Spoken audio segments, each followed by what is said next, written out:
I can tell you that we've got a special guest coming to join us on the show, a man that has been sharing the ring recently with the one and only Mr. Anthony Joshua. Who's in action tonight against Francis Ngannou. It is Otto Wallin. Otto, welcome to the show, my friend. How are you? I'm good, thanks. How are you?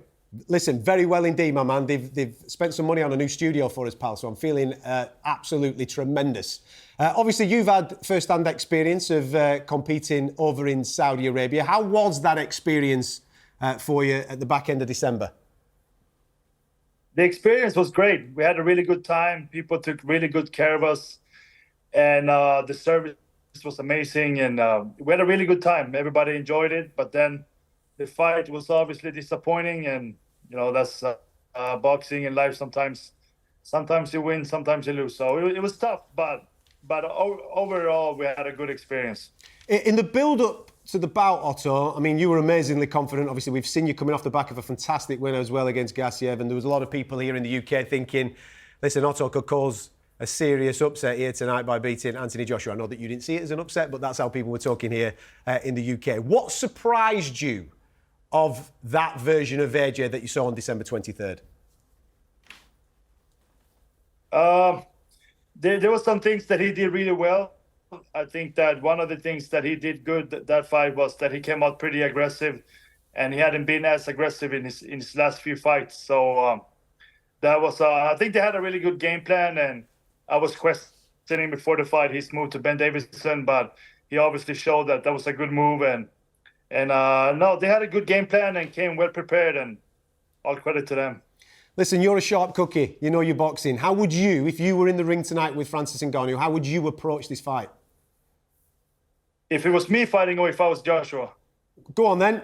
Take it as if you were advising Joshua how we should approach this evening.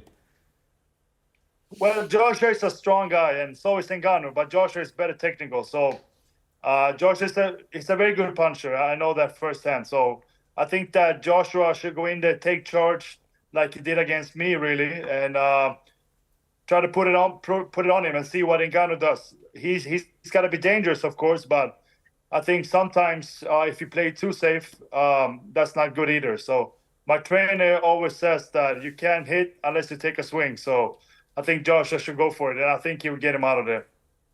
Give me a prediction. What's your instincts on the fight? You've just said that you think he's going to get him out of there early, late, mid. Where's it going to be? Well, I hope he finishes faster than what he finished me. So before the fifth round, I'm hoping. Listen, you've obviously, as well as being in with Anthony, you've been in with Tyson Fury as well. And again, speaking as a UK fight fan, the majority of us would like Anthony Joshua to come through this evening, and then that propel him towards a fight, a long-awaited fight that we've all been thirsty for a long period of time with Tyson Fury. How do you think that matches up stylistically? I think it would be a great fight. I always said that I think that Fury's going to win that fight pretty comfortably. But now, after I've been in with Joshua, I think a little bit different. I think I'm still leaning towards Fury, but I think it would be a good fight. And Fury really, really needs to be in his A game and bring everything he has to beat Joshua. Because I think Joshua, with the right game plan, can give him a lot of problems. And we see how it looks tonight. But I think that Ben Davison could be a very good trainer for him. We've obviously got 2 fights to go through before we get that opportunity. Do you think that both Fury and Joshua will come through their bouts? You've obviously already said that you think Joshua might get the job done this evening. Do you think Fury will get the job done against Usyk? I think so. You know, yes, being the bigger man and being a very good boxer as Fury, but he needs to be on his day game. He didn't look great last time against Ngannou, and he's got to come in good shape and use everything he has. And remember to use his jab and feints and not just go for the power, which he can do. But I think that Fury, he really needs to bring everything he has, and can't just rely on power and trying to knock him out. And from your own point of view, Otto, when we're going to see you again? When you planning on getting back in the ring? I'm planning on fighting again in the summer, probably in Texas. Get a fight there, and hopefully something bigger in the fall. You got an idea of opponent? Have you got your eye on? Nobody really. I was asked this question yesterday, the day before, and I thought about it since. I haven't really thought about names much, but I was a little bit upset with Chisora actually when I was in Saudi last time. He was being very disrespectful backstage. So if I can, I'll fight Chisora. Mate, look at that, eh? This is what this show's for, Otto. Call people out and hopefully we can get them materialised for you. Listen, thank you very much. You were fantastic, obviously, in the build-up towards the fight with December 23rd. I know that it didn't go your way, but I'm looking forward to seeing you do your thing again. Otto, thank you so much for joining us on the show, mate. Take care. Yeah, thanks for having me. Top man. There you go. Otto Wallin, who was in action at the end of December against Anthony Joshua, was on the receiving end of Joshua's resurgence, I suppose. And we'll concentrate on Josh now. What have you made of the resurgence since the 2 defeats back-to-back with Usyk? I know that he switched around with trainers, but last time out against Otto, with the involvement of Ben Davison, it just seemed to click. Yeah, absolutely. I think that, it's been a work in progress over the last 12 months. We saw the rebuilding process, really, if you like I said to you, Jermaine Franklin, then Hellenius, and then Otto Wallin. And we saw the improvements in every fight, but the last time just seemed to click. And that's what Josh needs. He needed that to reinstall a little bit of that confidence, that self-belief, because that's where he's at his best. When he fights with his heart on his sleeve, when he steps in with his shots, and when he puts the shots together in 3s and 4s. That's what's been missing from Anthony Joshua. Holding his feet, leaning with his shots, throwing single shots, and that lack of confidence. We saw against Wallin there. I mean, him and Otto go back a long way. They boxed a couple of times as amateurs. Otto, we was out there in December.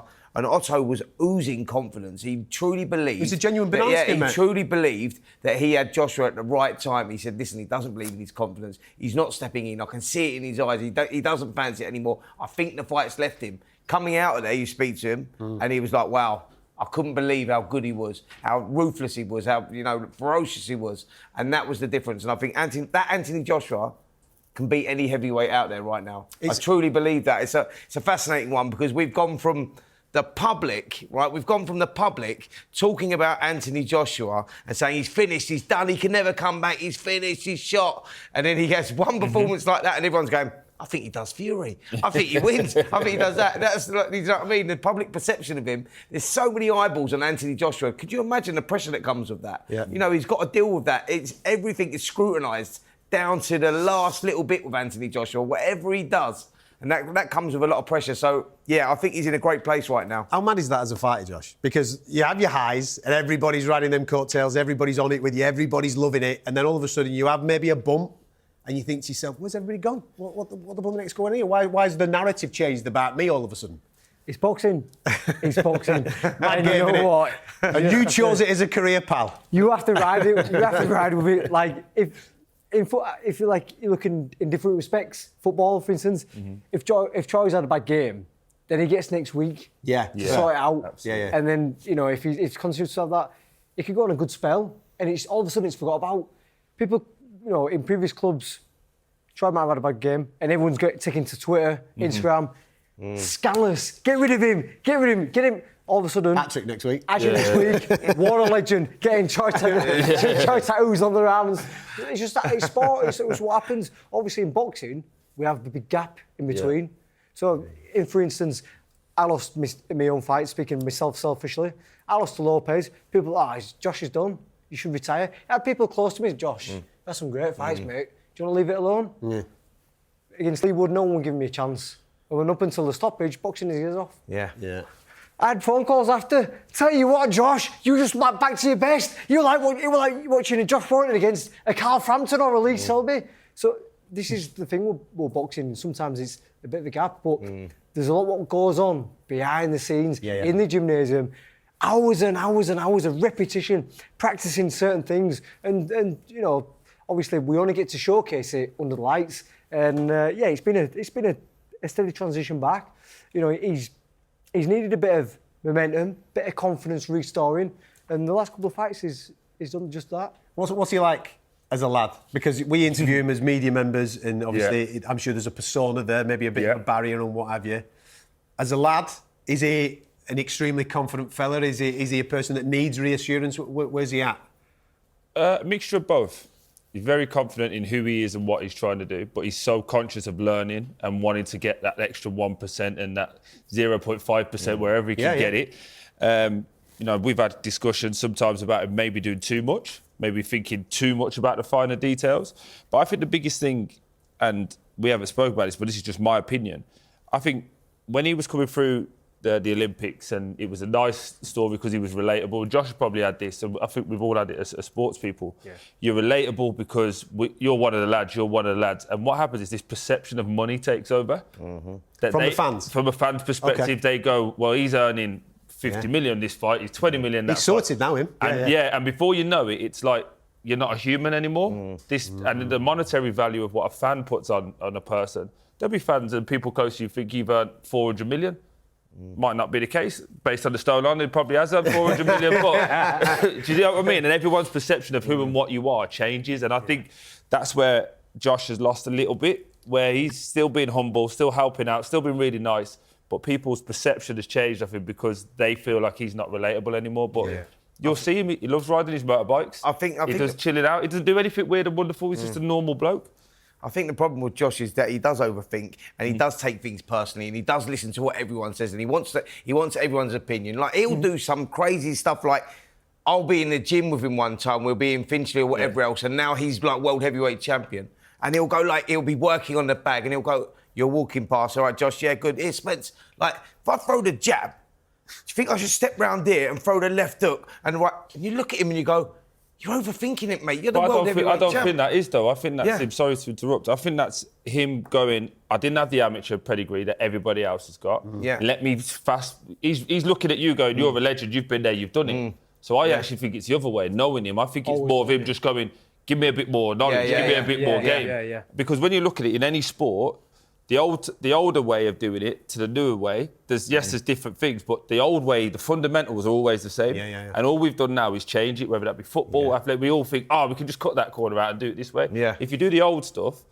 He just wants to take all the data in, take all the data in, take it in. That. And it might not even come out. It might come out in this fight, what you said to him. It come out for 10 fights. Absolutely. But he goes... Spencer told me this, actually. I'm stepping to the left there and back.